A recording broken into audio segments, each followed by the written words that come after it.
And joining us now is Kent Bacus, NCBA's Director of International Trade and Market Access. Kent, how important is it to have members like Kelly Sullivan engaged in the policymaking process? I think it's just clear that, NCBA has a lot of very qualified members. We have a very strong grassroots network. Kelly's a prime example of that.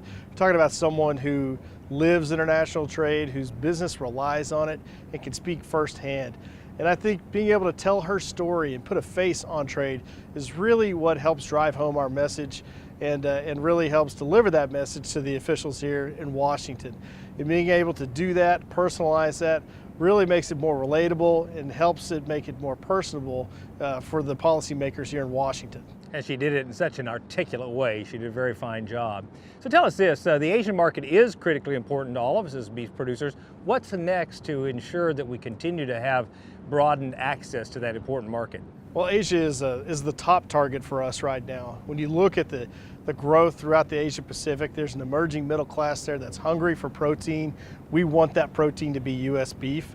Unfortunately, some of the policy decisions, especially to walk away from the Trans-Pacific Partnership, will put us at a disadvantage if we don't act now and strike bilateral trade agreements with countries, specifically with Japan. We also can't afford to walk away from the benefits we have seen through the Korea Free Trade Agreement. So those will continue to be top priorities for us, is to solidify our presence in Asia, because that's where the growth is and that's where our future lies. You said it's the most important market, but beyond that market, what are some of the other exciting opportunities for the beef industry? Well, we look at the Middle East, we look at Latin America, and even in Europe. There's plenty of potential for U.S. beef in all of those markets. But most of our sales are still going to be right here in North America. We have done a very good job of capitalizing on the opportunities in front of us. Now we need to tear down those barriers to trade, not only in Asia, but everywhere else across the world. And that's the message we'll continue to take to the Trump administration and Congress. Tell our viewers a little bit about specifically what is NCBA's role in fostering international trade. Well, when you look at our government's role, it's to get down into the details and provide that legal access for us into other markets. It's our priority and it's our role to advise them on how they can benefit the industry through those decisions.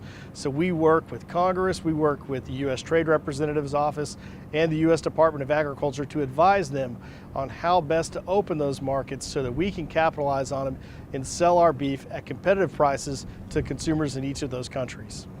We hear a lot of President Trump talking about fair and free trade. Why is fair and free trade so important to cattle producers?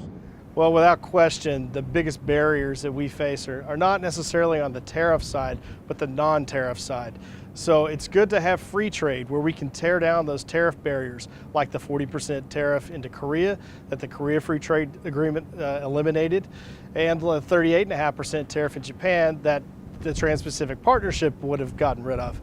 But as far as fair trade goes, we also need to make sure that those non-tariff barriers are addressed and that we have science-based access and rules of trade that are fair to our producers. Because a lot of times politics gets in the way, and politicians in those countries want to protect their domestic market, and they use non-science-based trade barriers to prevent our beef from getting into those markets. One thing we should also keep in mind is that the U.S. already has very low import tariffs. And so if we're going to have fair trade, that means we have to tear down those tariff barriers into other countries. So that's what free and fair trade means to us, and that'll continue to be a top priority for us at NCBA. Kelly provided a great example of producer engagement for those of us who may not come back and testify in front of a committee hearing. What can we do to get engaged in this critical topic? Well, I strongly encourage people to come to Washington because when you can see it yourself and you can deliver that message here in Washington, I think it helps you understand the importance that the policy making has on your business decisions. But you don't have to come to Washington to be engaged.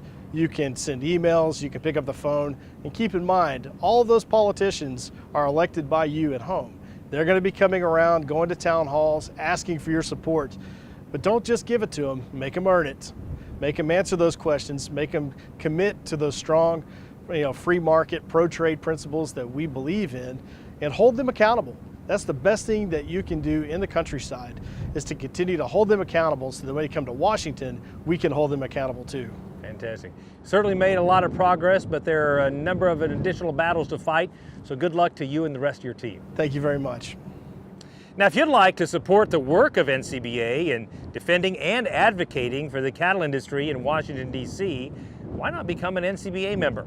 It's easy to do. Just call toll-free 1-866-233-3872, or you can visit the website ncba.org.